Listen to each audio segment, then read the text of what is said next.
गाण्या, बरं झालं राव लग्न नाही केलं तू. रोजचे दोन्ही भांडी करून बेजार झालोय राव मी. अरे पण ही कामं तुझी बायको का नाही करीत? अरे तिला सांगायला गेलं की बुनबुन करीती आणि फुगून बसती. अरे मग सासू सासऱ्याच्या कानावर घालायचं. अरे बाबा सासूला बोललो होतो. सासू म्हणली पाहुणं बाहेरचं काय आहे का बघा. मग बाहेर आहे का काय तिचं? अरे गायबान्या बाहेरचं म्हणजे देवाचं भूत बाधा करणी असलं काय का. अरे ते होय. अरे अंधश्रद्धा असती सगळी. अरे मान्या, पण तू मामाचीच पोरगी केली ना रे?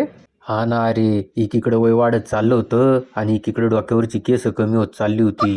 मीच म्हणलो हातापाया पडून मामा मामीला